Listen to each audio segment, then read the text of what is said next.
ስለዚህ አሁን ትምህርት አቋርጠሻል በሂጃብሽ ምክንያት? አሁን ላይ አቁሜያለሁ።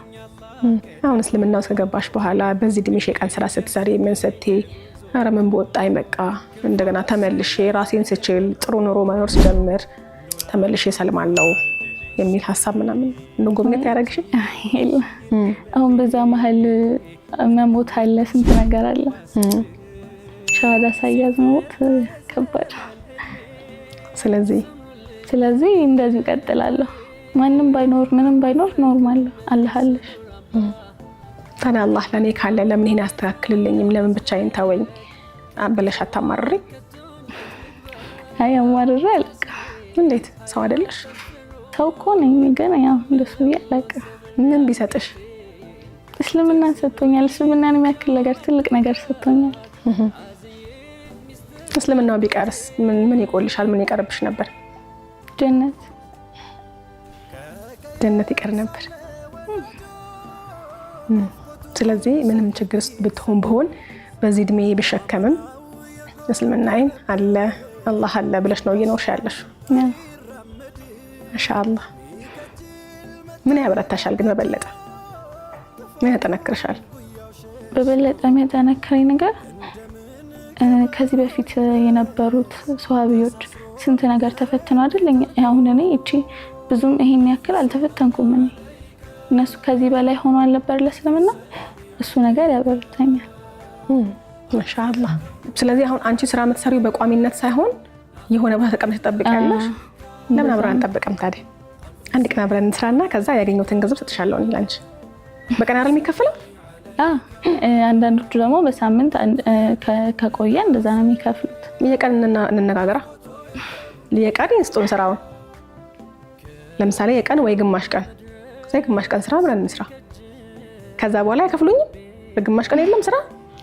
እንደ ስራው ነው እነሱ እንደጨረሱ። እንደ ስራው። በምን ሰዓት ነው የምንቀመጠው? ጠዋት ላይ። ጠዋት ስንት ሰዓት?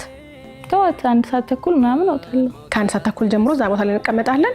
ከዛ በኋላ ስራ ያሰጡን ያገኘነውን ስራ እንሰራለን ማለት ነው። ዝም ብለን አውርተን ከምናልፈው መጥቼ ላሳያችሁ ብዬ ነው። ዛሬ ከስቱዲዮ ደግሞ ወጣ ብለን እንደገና ቆይታ ያደረግን ያለ ነው። ያው ይሄን ስራ እንደምትሰራ ያወቁት እኔም ከእናንተ እኩል ነው ስቱዲዮ ላይ እና በጣም ከመደነቅ የተነሳ በቃ ይሄ ነው ስራሽ ማለት ነው ምናምን ብሎ ከመዝጋት የምር የምትኖረው ህይወት ምን አይነት ነው የሚለውን ደግሞ ለማሳየት አስበን ነው ዛሬ ከጠዋት ጀምሮ ከፊርዳውስ ጋር ቆይታ ያደረግነው። ያው እኔ ማለት ስራውም እንዲህ አልመሰለኝም። ቀላል እንጂ አላውቅም። ለምን እንደዚህ አቅልዬም እንዳሰብኩት አላውቅም። እንኳንም ስራሽን አየሁት። እስልምናን ብለሽ ነው ይሄን ሁሉ ነገር የምታደርጊው። በ9 ዓመትሽ ነው የሰላምሽው። 14 ዓመትሽ ደግሞ እንደዚህ ያለ ጫና ውስጥ ገብተሻል። ለሽ የተሻለ ነገር እንሰጥሻለን የሚሉ ሀሳቦች የሉም ከቤተሰብ ነበሩ? እንደዚህ ቀን ስራ ከምትሰሪ ምናምን ወደ እምነትሽ እኮ ብትመለሽ ምናምን ትላለሽ ማዘሩላ። ይሄው እስላም ሆነሽ ምን አገኘሽ ምናምን እንደዛ ነው የምትለው። ግን ያንቺ ምላሽ ምንድን ነው?